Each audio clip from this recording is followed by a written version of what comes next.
Hello, I'm Megan Lucas with the Lynchburg Regional Business Alliance. Thanks for queuing up this presentation to learn all about the recent Master Redevelopment Plan for the Central Virginia Training Center. I have a few remarks I'm going to share today, and then I will introduce Doug Bisson, our presenter, who will walk us all through the final Master Redevelopment Plan for the Central Virginia Training Center. We want our region to be the first choice community for talent and employers. The Central Virginia Training Center Master Redevelopment Plan is telescoping a vision that will expand on the region's vibrant, appealing urban core with the potential of connecting the twin communities of Madison Heights, Amherst County, and the city of Lynchburg. Of course, overlooking the James River and downtown Lynchburg, the redevelopment site will be the premier location to attract capital investment and talent, thus enhancing the region's quality of place. We are trying to create a unique space in the Lynchburg region where people who want to live in a more dense urban core and businesses who want to locate in that urban core have that opportunity. We think that this redevelopment plan is a bold move that will be vital to the region as we attract a workforce who will drive economic growth for decades.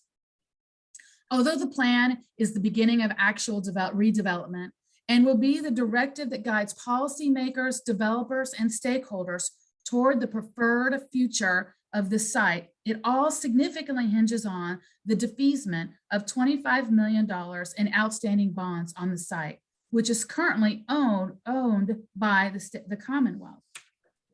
For context, in January of 2015, the Amherst County Board of Supervisors requested the Amherst County Economic Development Authority partner with the Lynchburg Regional Business Alliance to explore opportunities and alternatives for continued use of the Central Virginia Training Center. The Lynchburg Regional Business Alliance was pleased to take on the task.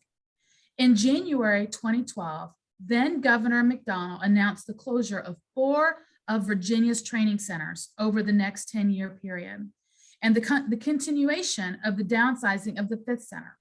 As a result, the Central Virginia Training Center closed in July 2020. The plan is both practical and aspirational.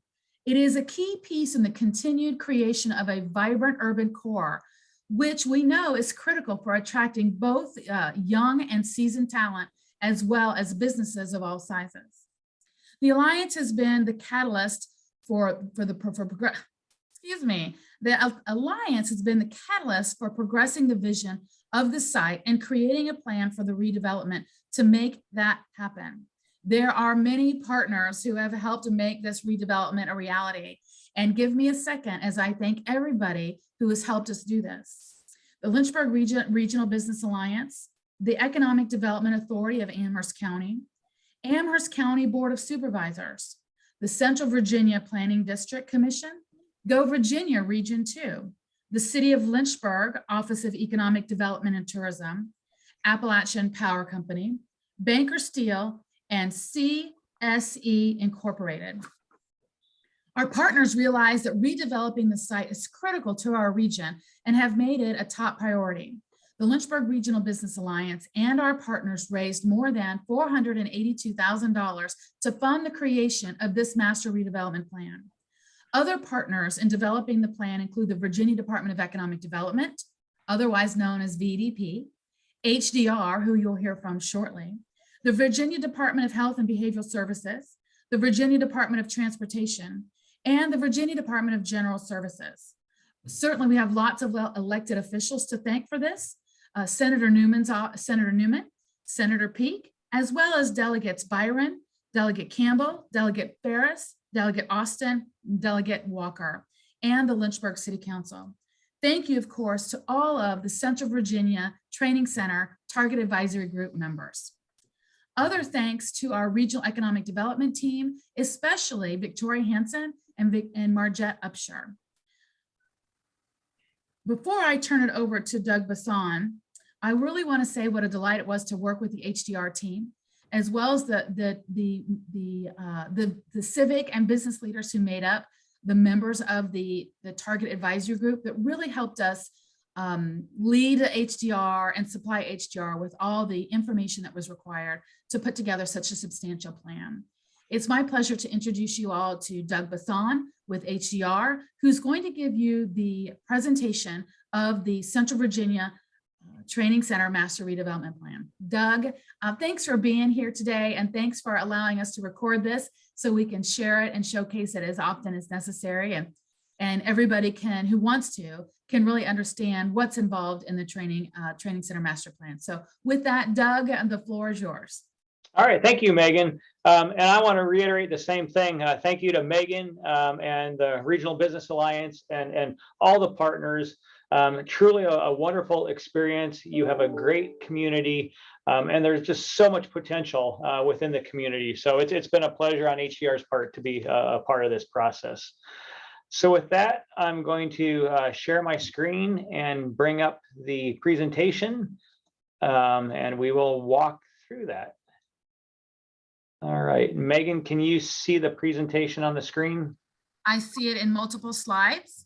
All right, how about now? Do you see? It is not yet in slide mode, presentation mode. Okay, display settings. And Doug, I may interrupt you throughout the presentation just to ask a clarifying question or two, if you don't mind. And now it's in presentation mode. All right. So with that, we will get started. Today we're going to walk through the Training Center Redevelopment Plan in Madison Heights, Virginia.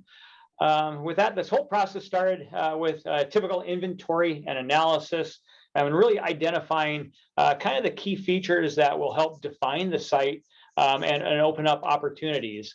So with that, I think, as most people know, the site is very complex and challenging. We went into a detailed analysis that looked at a variety of different things: existing built form, regional mobility, but also topography, floodplain, floodway, wetlands, etc. And again, topography really became one of those key attributes that kind of defined both the challenges and the opportunities of the site. In addition, the state of Virginia was incredibly helpful with the tree survey. As everyone knows, there's a beautiful canopy both on the hillsides, the valley sides, but also on the training center site itself. In fact, a few absolutely key specimen trees. So the state undertook a tree survey and inventory, identified those magnificent trees, their condition, their health, their location, and caliper. And we really use that as we advance the concept for the site. Ultimately, what this did was this allowed us to create what we call a development potential analysis map. And that helped us kind of identify key features that we needed to work with and or build around. So on this, you see the blue outline. That was ultimately what became kind of the developable area. This was area that was relatively flat and could accomplish and accommodate a redevelopment.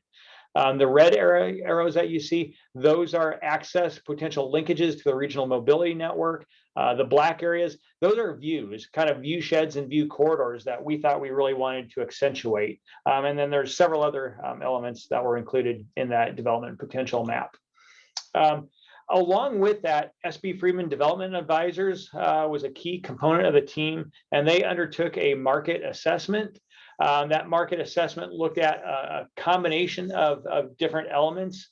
One was the residential market, one was the retail market, one was the office market, and then the industrial market.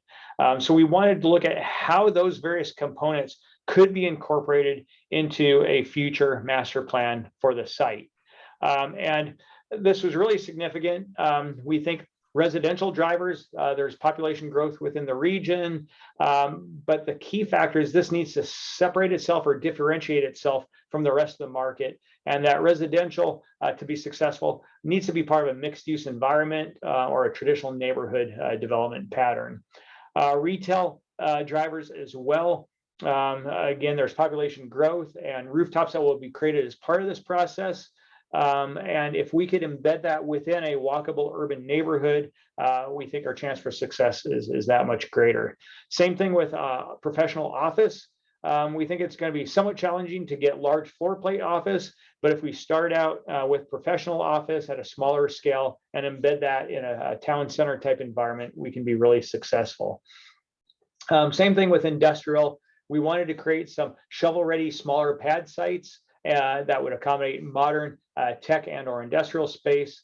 And then also there might be a niche for medical office space due to factors and population growth.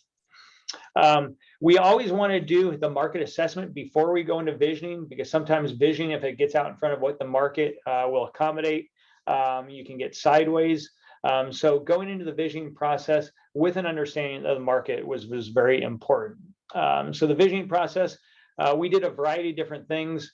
We had stakeholder interviews. On the graph on the right, you can see what was most important as part of this process. Obviously the great views from the site over the James River of downtown Lynchburg, using the site to its advantage with parks, greenways, and trails, tying in and creating an improved mobility network, and then getting into some of the other details was very key. There's a large questionnaire that went out to the community. And again, you see all the different questions and responses, and those drove it. So we really always kind of looked back at these as we were looking at the site itself to make sure that we were adhering to what the community desired. We had a virtual workshop where we did a SWOT analysis, strengths, weaknesses, opportunities, and threats. And again, these results from this virtual workshop gave us parameters upon which we needed to work within. So these three things, the inventory analysis, the market assessment, and the visioning, all led to what we call a development strategy. And this is how we thought we needed to address the site. So with that, there's the residential component. We wanted to include a variety of residential, we call them typologies, different housing styles, whether that's single family detached, townhomes, apartments, that if embedded within a walkable urban neighborhood, we thought there was significant potential. Retail, we thought upwards of 100,000 square foot of neighborhood center. So this is more neighborhood service.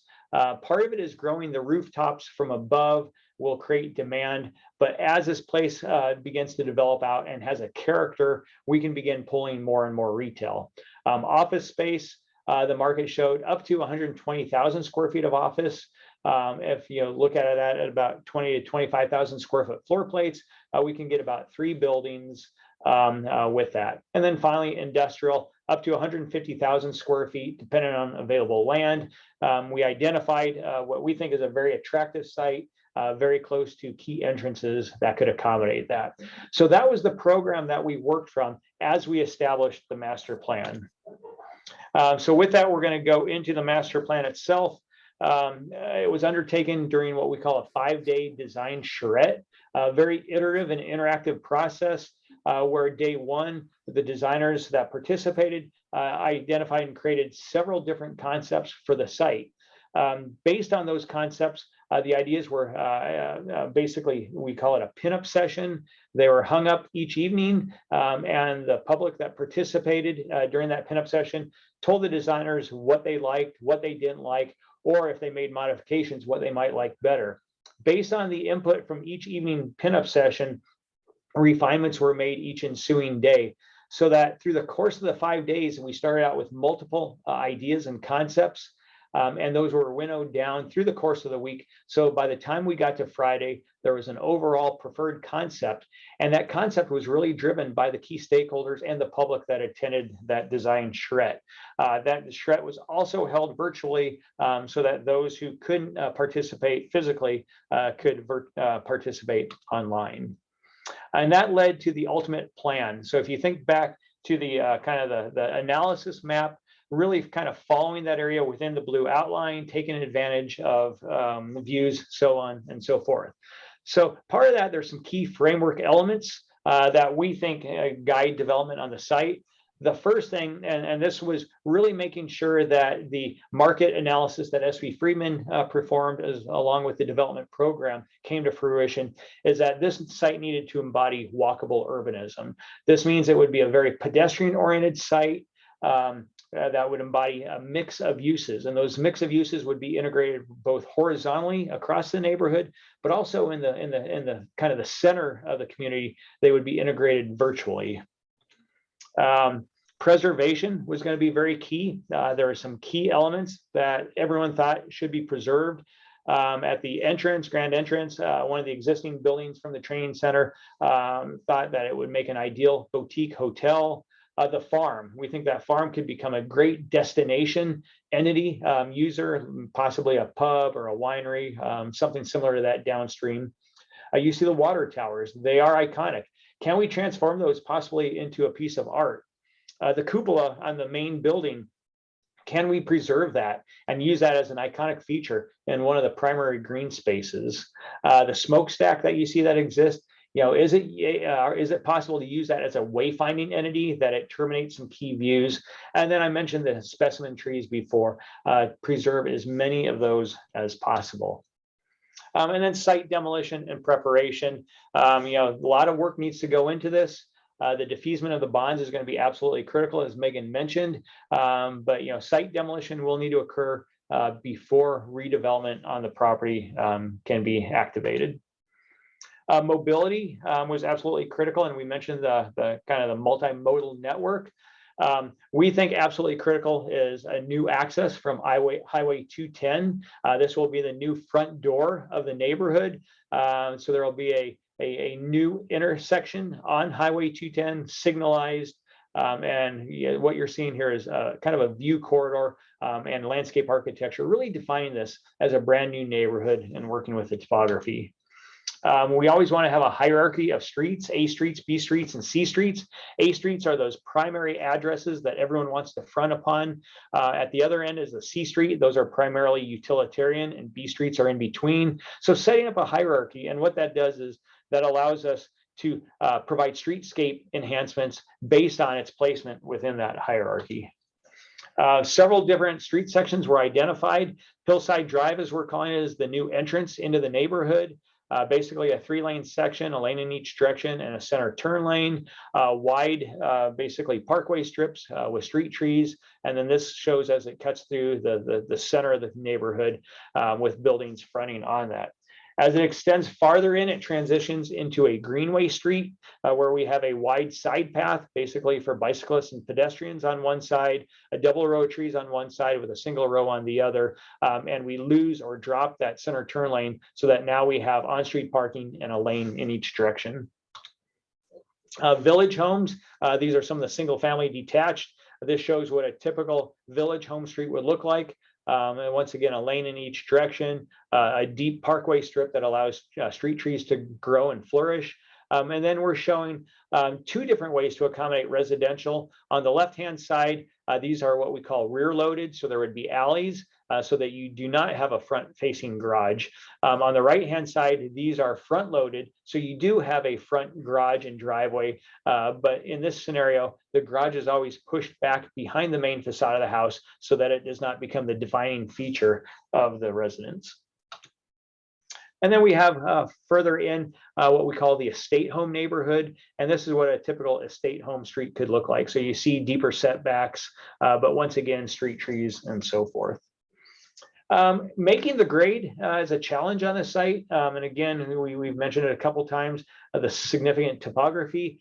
We think one thing that could become a destination in its own right is a funicular, basically a vertical railroad. And this would go up and down the hill, connect the farm area on the basically the top of a plateau down the hillside to the James River and the trail. This would provide a very nice link or connection with the brand new neighborhood across to the island, and then ultimately on the trail into downtown Lynchburg. So you could literally live in this neighborhood and either bike or walk to a job in downtown Lynchburg. And then the active mobility network, creating multiple ways for people to get around the neighborhood, either by walking, biking, scooters, etc. A very robust network. Park and open space system is absolutely critical. And we have a variety of different types of open spaces. We'll walk through some of those now. At the center of everything is what we're calling the village square. This is an attached square. It's a large plaza space with a bosque of trees for shade. We have a canopy. There could be a water feature. But the idea is this is where the activity happens in the whole neighborhood. You would have basically a mixed use building that would wrap around it, and it would have retail bays, think restaurants, pubs, other types of active retail that would front into and flow in and out of the building into the space. One is the basically the formal green or the quad at the heart and soul. It's basically fronted by townhomes on two sides. You see the circle in the upper center. This is a small plaza, and this is where the cupola from the main building at the training center would be located. And this cupola would terminate the Greenway Street and really provide a wayfinding and a tie back to history of the site. In fact, this site could be interpretive in nature and talk about the history of the site before it's transformed into a neighborhood. Neighborhood parks are going to be really critical. There's a variety of them spread throughout the neighborhoods. In this case, this one has small village homes fronting onto it. Think of it as your patio. It might have bocce ball, it might have a fire pit, it might have a canopy structure, but these are the heart and soul of the smaller neighborhoods that make up the larger neighborhood as a whole. And then finally, in this estate home area, a larger neighborhood park with a larger canopy. It could have basically a grill kitchen, it could have playground equipment, a large grassy space for pickup games of ball and other activities. It could have community gardens, as well as some naturalized tree plantings. And then finally, another key destination, this would be co-located adjacent to the farm, would be an amphitheater and playground. The amphitheater takes advantage of the topography cascading down the hillside. And once again, you could have a programmable opportunity where you could bring small bands in, you could bring basically speakers, presenters in, and have a space that accommodates that. You can bring the kids. If the kids tire of that, they can be in the playground to the back of mom and dad, watching the show or the performance. And we think this could be a really nice draw. And then finally, green infrastructure is really critical. Working with nature, addressing stormwater, both from a quality perspective and a quantity perspective, as the basically the stormwater train cascades down the hill, the water is slowed down, sediments are dropped out or deposited at each of these check dams, so that by the time it enters the James River, the water is just as clean as when it originally fell from the sky. The other thing is really projecting what development opportunities and what the development in this neighborhood could look like. We have a number of different building typologies, from tech, industrial, and flex to office to more commercial type uses, and everything in between. The document itself is very graphic in nature, shows a ton of photos and renderings of what these building typologies could be. As an example, on this slide, you see 2- and 3-story office buildings in that 20 to 25,000 square foot floor plate range. On the top right, this is a retail liner building that has on-street parking in front and parking to the rear. The bottom left is a typical mixed-use building with active uses like retail on the ground level, and then residential above. And then on the bottom right is a urban format standalone commercial, basically a neighborhood grocery that works with the inline retailers and street front parking on the main street, but also has a field of parking for the vast majority of the users that would frequent that grocery store. In terms of the residential typologies, this begins to give a snapshot of what some of those might look like. And again, a wide range from your higher density apartments to missing middle to townhomes, and then the smaller scale single family detached homes, whether they're cottage homes, village homes, or estate homes. This slide, upper left, shows what we're calling missing middle. These are your 4-plexes, your 6-plexes, and 8-plexes. The top right shows a good example of what we call a pocket neighborhood. These are small cottage homes that front onto a community green. And then your special destinations is a rendering showing what the existing farm could transition to if it was a microbrewery or a distillery or a winery or some other destination type use that would really draw people and take advantage of the site. We actually developed a concept plan for what this could look like. So think of an active venue where you can host events, reunions, birthdays, that sort of thing, programmable space outside, and really just a great draw for the neighborhood itself. And then a cursory set of design guidelines just showing how uses and buildings and everything should address the site. We got into block structure, land use, just generic building heights, building setbacks, parking, and special requirements, just to give a sense that as this project moves forward with a master developer, that it really needs to be planned and have guidelines to ensure that the intent of this vision plan is adhered to. And then implementation is going to be really, really critical. There was a yield analysis that was developed as part of this, and that yield analysis looked at based on this concept. There are about 1,500 housing units. At the upper level was just over 1,000 apartments.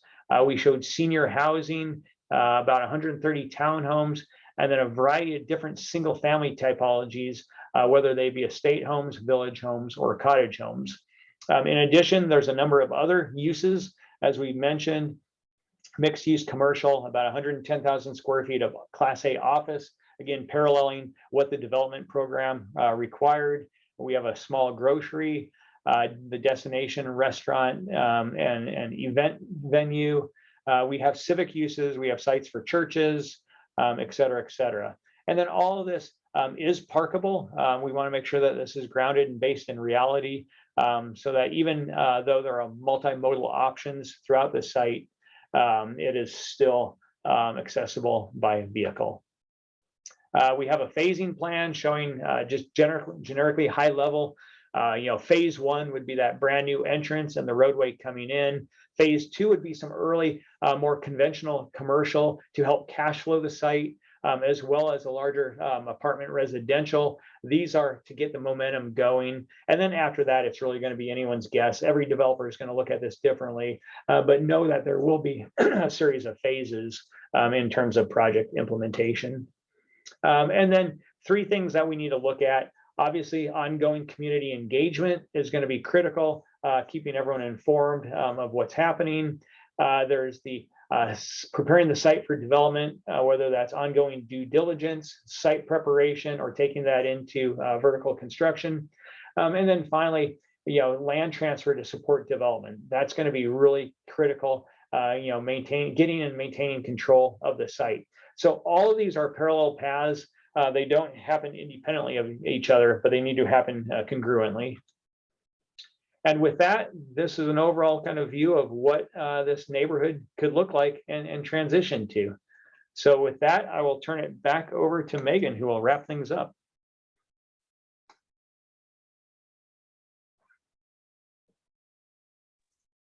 Thank you, Doug. I really appreciate it. A great job. Again, the plan is really very remarkable. And it's so critical when we're working to create an urban lifestyle that's particularly critical in cities that want to compete for tech-savvy, creative people and businesses whose talents are fueling much of the job creation in the country today. So this sort of development really does, this opportunity and plan really creates an impact on our urban core. Certainly our region has a dynamic urban core in the city of Lynchburg, but not many urban cores have that opportunity to really expand. And this plan allows that because of the Central Virginia Training Center. Now, one thing I want you to clarify, the training center is 350 acres. Are those 350 developable acres? Those are not. As we mentioned, the topography is a real challenge on the site. So we think it's somewhere between probably 100 and 130, maybe 150 acres. So about half of the site could truly develop. But that leaves the wooded hillsides as the amenity value. And we think that's really exciting because that becomes the selling point or the feature. Not many new neighborhoods have that as an opportunity, this potential for these great greenways surrounding the residential development. Yeah. So on April 5th, HDR came to our region, the Lynchburg region, and they presented this presentation to a group of stakeholders. And then we gathered up everything and we went to the Amherst County Board of Supervisors meeting, where Doug once again presented this presentation. And the Board of Supervisors accepted the plan and directed staff to incorporate it and make it part of the comprehensive plan, which has been one of the initial goals all along. And we are certainly thankful that the Amherst County Board of Supervisors believed in the plan and believed in the process and accepted it. It's really a great step in the right direction. Now, I know some of you who are viewing this might be wondering what's next. The way things work today is the Central Virginia Training Center is currently owned by the Commonwealth. It is under the responsibility of the Department of Behavioral Health and Services Division. When they declare it surplus, in other words, when that department determines that they've done what they need to do to close up the site, they will then declare it surplus. Surplus property then becomes the responsibility of the Department of General Services. And the Department of General Services, they have processes that they'll go through, but they'll come to a point where they will sell the property. And one of the things it's important for everybody to know is that General Services is mandated to sell surplus property. They're not mandated to make a plan for that property. They're not mandated to put any parameters on that property. They're just mandated to sell it and for the benefit of the state, or in this instance, the Commonwealth. And so what drove us to create this master redevelopment plan was to put parameters in place so that when the land is for sale, it is utilized in its highest and best use. And you've just heard Doug talk to you about the feasibility study, which determined the highest and best use of the property.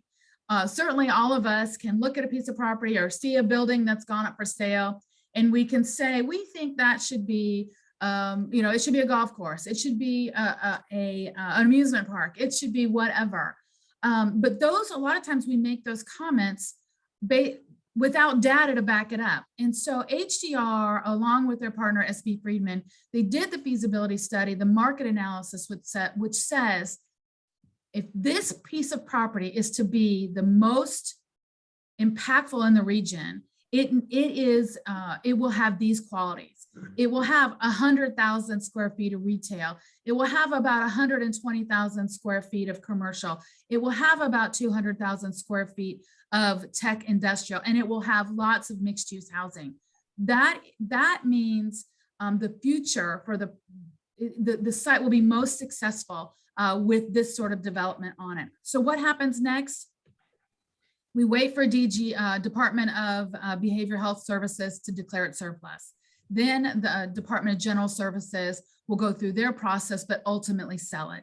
In the meantime, the Lynchburg Regional Business Alliance, along with VEDP and Victoria Hansen and Amherst County Department of Economic Development, will be communicating this plan and this opportunity to developers and master developers far and wide. Developers in the region, developers beyond our region, developers in the state, developers across the country, but any developer that has the experience of developing something of this magnitude. Now, there is a caveat to all of this, and that's the timeline. Ideally, I know people are seeing this and they're thinking, great, when's it going to start? Well, there are currently, as of today, and today is April 12th, 2022, there's currently an outstanding debt on the property, and the debt is $25 million in outstanding bonds. And you combine that with the condition of the buildings and the condition of the infrastructure, really makes this property nearly worthless, because no developer, nobody can afford to buy a piece of property that has $25 million of outstanding bonds on it. We remain hopeful. Senator Newman, along with Senator Peake, and all of our delegates have been working aggressively to get the bonds defeased. And we are hopeful that that will happen. So you'll have to stay tuned for that. We'll keep everybody updated on when that happens. If the bonds are defeased, then the timeline for marketing and selling and developing gets compressed. If the bonds are not defeased, then the timeline is going to stretch out because significant debt on the property makes it almost impossible to sell. With that said, the Central Virginia Training Center Master Redevelopment Plan will define the future of our region. We created it to telescope a vision for our future, and we've ended up with a plan that is indeed transformative. If we don't have a strong, thriving urban core, the rest of the region will suffer. And it's the urban core that will drive talent and will drive business and will drive our quality of place. So I appreciate everybody for watching this. If you would like to see the details of the plan, you'll need to go to trainingcentermasterplan.com. Again, the plan can be viewed, it can be downloaded at the website www.trainingcentermasterplan.com. Or you can reach out to lynchburgregion.org or call us at the Lynchburg Regional Business Alliance. Additionally, Amherst County Board will have the document available, a hard copy for you to view, as well as the Amherst County Economic Development Authority and the Amherst County Chamber of Commerce. They will all have hard copies for viewing, and we will have copies available at the Lynchburg Regional Business Alliance. Doug, I really do appreciate you and HDR. You've been a tremendous partner on this project. You've been a tremendous partner on every project I've had the opportunity to work on that's of this size and magnitude.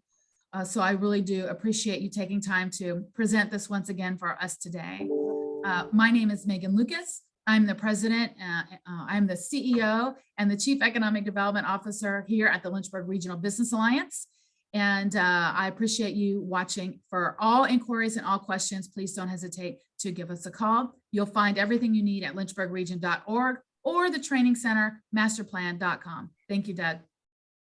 Thank you, Megan.